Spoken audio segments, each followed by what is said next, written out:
রাতভর টানা বৃষ্টিতে তলিয়ে গেছে রাজধানীর অধিকাংশ প্রধান সড়ক। কোথাও কোথাও পানি ঢুকে পড়েছে বাসাবাড়ি ও ব্যবসা প্রতিষ্ঠানে। জলাবদ্ধতায় বিকল হচ্ছে যানবাহন, সড়ক জুড়ে তৈরি হয়েছে তীব্র যানজট। চরম দুর্ভোগে পড়েছেন নগরবাসী। রাজধানী ঘুরে বিস্তারিত জানাচ্ছেন ইমরান শেখ। এই দৃশ্য দেখে নদী অথবা খাল মনে হলো, আদতে এটি জাতীয় সংসদ ভবন এলাকা। যেখানে দেশের নীতি নির্ধারিত হয়, সে এলাকার প্রধান সড়কই বৃষ্টির পানিতে তলিয়ে গেছে। ধানমন্ডি ২৭ থেকে ৩২ সড়কে কোমর সমান পানি। স্কুল, কলেজ ও অফিসগামী সহ লাখো মানুষের যাতায়াত এই রাস্তায়। সড়ক পাড়ি দিতে গিয়ে বিকল হয়ে পড়েছে যানবাহন।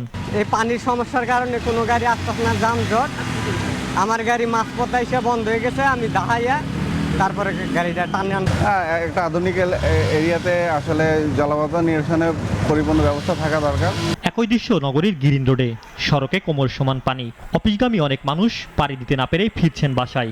অনেকে ঘন্টার পর ঘন্টা অপেক্ষা করছেন যদি পানি কমে। তো ভারী বৃষ্টি হচ্ছে, এখানে গ্রিন রোডে অনেক পানি জমে গেছে, যার ধরুন এখন যেতে পারতেছে, অনেকক্ষণ ধরে এখানে দাঁড়িয়ে আছে। গ্রিন রোডের কন্ডিশন হলো একটু যদি জোরালো বৃষ্টি হয় একদম তলিয়ে যায়। নগরীর নিউ মার্কেট এলাকা, যেখানে সবসময় মুখরিত থাকে ক্রেতা বিক্রেতাই। বর্তমান দৃশ্য দেখে ছোট জলাশয় বললেও ভুল হবে না। নিউ মার্কেটে প্রচুর পানি, আমার গাড়ি ডুবে যায় পানির ভিতর দিয়া, ওদিক দিয়ে যাওয়া যাইতেছে না। পান্তবত গেলে গাড়ি ডুবা জায়গায়, ওদিকে কোনো মানুষ যেতে পারে না, কোনো কিছু না। দেশের সব থেকে আধুনিক আবাসিক এলাকা বসুন্ধরা। রাতভর ভারী বর্ষণে এই এলাকায় সৃষ্টি হয়েছে জলাবদ্ধতা। তলিয়ে গেছে রাস্তা, মনের আনন্দে সাঁতার কাটছেন শিশুরা। রাজধানীর মিরপুর কালচি এলাকায় সড়কে ছোট ছোট শিশুরা গোসল করছে।